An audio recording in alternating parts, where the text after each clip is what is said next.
دا ویډیو وانړوي ځکه چې نن به په دې ویډیو کې ان شاء الله تاسو ته یو ډیره ضروري مسله بیان کوم چې اکثر خلک ته دا مسله معلومه نه ده او نه د دې باره کې د علما څخه پوښتنه کوي او شرمیږي هم چې مطلب چې دا مسله ونه پوښتي حالانکې چې دا مسله چاته نه معلومه او د دې خلاف عمل کوي دا سخته ګناه ده. حضرت رسول الله صلی الله علیه وسلم یو ورځ د یو هدرې سره روانو قبرستان سره روانو د وحی په ذریعه سره حضرت رسول الله صلی الله علیه وسلم ته دا معلومه شوله چې پر دې قبر والا باندې عذاب شروع دی. نو حضرت رسول الله صلی الله علیه وسلم پوښتنه وکړه چې دا څوک دی او د کم کور دی. نو د هغه کور والا څخه پوښتنه وکړه چې دا څوک دی. هغه یو زنانه راووتله ورته ویل چې دا زما خاوند. نو نبی کریم صلی الله علیه وسلم پوښتنه جن وکړه چې پر د په دنیا کې کم داسې عمل کوي چې دا په وجه باندې پر د باندې د قبر عذاب شروع دی.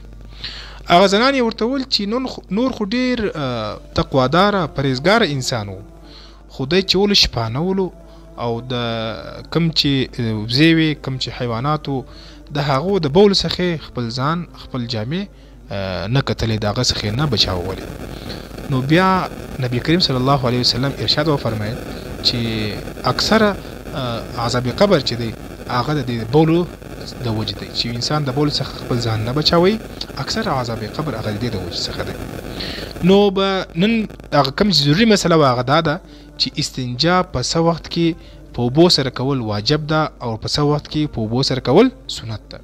چې کله انسان غټي بولي یا کشنۍ بولي وکي او د انسان د بدن شاوخوا محل چې دی هغه ولړي نو په دا ټیم کې د انسان استنجا هغه که په ټیشو پیپر سره وچه کی یا په یو لوټه باندې کې چیرې وچ کی او د هغه بعد بیا په اوبو سره هغه استنجا کول چې دی دا واجب دی.